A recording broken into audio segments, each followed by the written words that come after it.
L'équipe de France l'emporte face aux Fidji sans forcément convaincre. On en parle tout de suite avec mes tops et mes flops. On va commencer par mes tops et comment ne pas parler du grand Charles. Charles Olivon a été extraordinaire lors de ce match. Il a montré toutes ses qualités, tout son leadership. Il a montré ce qu'il savait faire de mieux, surtout repositionné dans la cage en tant que deuxième ligne, en tant que numéro 4. Il a montré aussi son importance dans la touche française avec de nombreux sauts en touche, aucun ballon raté en touche et surtout 2 contres à son actif pour ce match face aux Fidji. Il a été très clean, souvent aussi disponible que ce soit en soutien, notamment sur son premier essai quand il est à l'intérieur de Louis Bielbiarré et surtout il a souvent été au plaquage, il a souvent été au soutien. Ça a été un match XXL de la part du Toulonnais qui marque un retour très important. Surtout, il montre à Fabien Galtier qu'il va falloir compter sur lui, que ce soit dans la cage ou encore en troisième ligne, puisque plus tard, il a glissé au poste de troisième ligne L. Son retour en équipe de France est totalement réussi pour Charles Olivon. Autre joueur qui jouait à domicile ce soir-là, c'est évidemment Nicolas Deporter. Le deuxième centre a été au four et au moulin aussi, que ce soit défensivement ou offensivement. Il a été présent constamment. C'était l'un des seuls de la ligne de 3/4 à apporter du danger lors de ses courses. Il a été au soutien de Pierre-Louis Barassi lors du premier essai bleu. Il apporte une solution à l'intérieur de Thomas Ramos en fin de partie pour inscrire son doublé. Et c'est vraiment un joueur qui a été omniprésent, comme je l'ai dit un peu plus tôt, que ce soit offensivement. Je me rappelle aussi de ce raffut quand même sur Tuisova qui a complètement renversé le Racing Men. Et voilà, il n'a pas eu énormément de ballons, mais le peu de ballons qu'il a eu, il en a profité, il les a bonifiés. Et ça en fait de lui l'un des meilleurs joueurs de ce match, mais surtout de la ligne des 3/4. Donc franchement, bravo Deporter. Au niveau collectif sur ce match, on a plus de choses à retenir qui sont plutôt bien. Je parle évidemment de la conquête, que ce soit en mêlée, où on a réglé un peu le tir, mais aussi lors de la touche, où on a fait beaucoup plus de molles très performants. Alors évidemment, c'est un peu à nuancer, parce que le pack fidjien n'est pas forcément le plus technique, n'est pas forcément les meilleurs, même si dans sa globalité, l'équipe des Fidji est une équipe extraordinaire qui commence à corriger tous ses défauts du passé. On l'a vu même la semaine dernière face à l'Angleterre, les Fidjiens les ont mis en difficulté. C'est une équipe extrêmement redoutable. Elle n'a plus rien à voir avec cette équipe qu'on connaissait, qui est des années 2000, des années 2010, où ça proposait beaucoup de jeux, ça le propose toujours, mais stratégiquement, c'était un peu en deçà. Et c'était pas forcément ce qui se faisait le mieux dans le top mondial. C'est quand même la 9e équipe mondiale des Fidji désormais. Et ça montre tout simplement que c'est une équipe qui va falloir faire attention, qui peut être parfois une équipe piège lors des compétitions, lors des matchs. Donc cette équipe fidjienne n'est pas à sous-estimer. Beaucoup de gens la sous-estiment en mode oui, c'est les Fidji, c'est nanani, c'est nana. Non, l'équipe des Fidji est une équipe extraordinaire qui commence à se développer de plus en plus, surtout au niveau stratégique, ce qui leur manquait beaucoup avant, et désormais elle commence à poser des soucis à énormément de grandes nations. Mais ça n'empêche pas quand même cette très bonne conquête en mêlée, où on en a gagné plusieurs, notamment sur celle de Neti en seconde mi-temps où il transperce complètement la mêlée fidjienne, mais aussi en touche où on a fait plusieurs molles qui ont avancé mais de 5, 10, 15 mètres.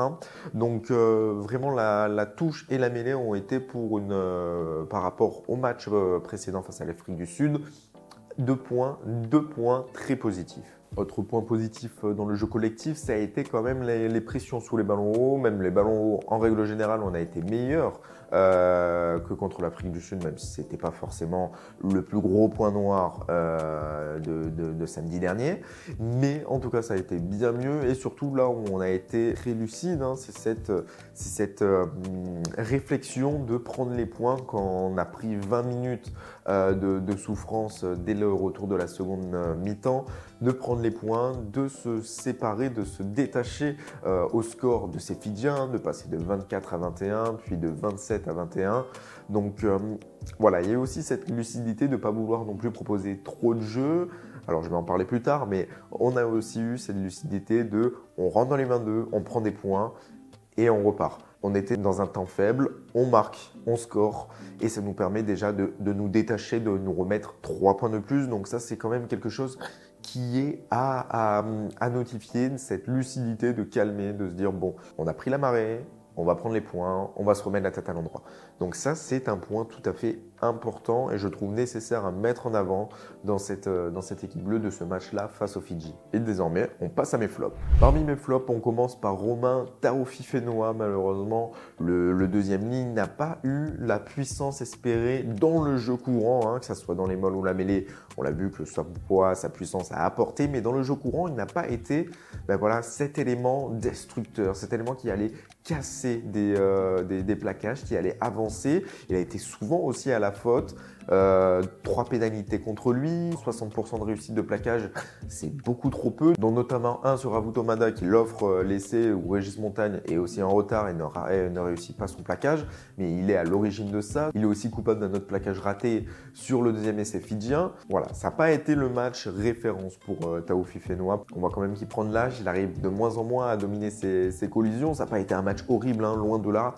Ça a été un match un peu en deçà de ce qu'on connaît, de ce que peut faire aussi Tao.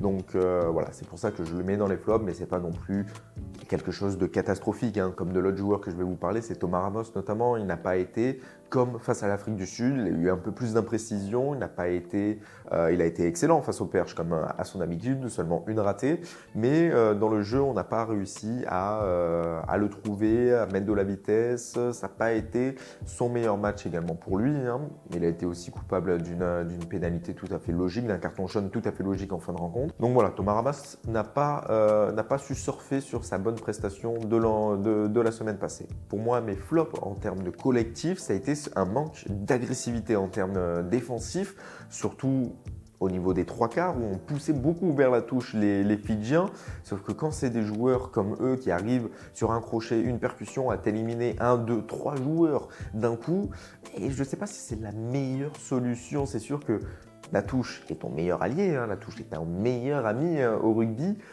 Mais là, on a vu que ça n'a pas forcément bien marché, que ça soit avec Ravutomada. On a vu aussi Wayne Nicolo faire plusieurs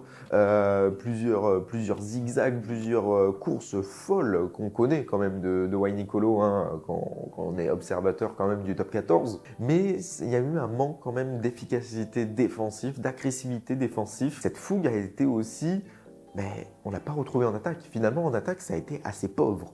L'attaque française a été très décevante, je dirais pas décevante, mais plutôt n'a pas été ce qu'on connaît des Bleus, de ces grandes enjambées, de ces accélérations, de ces combinaisons.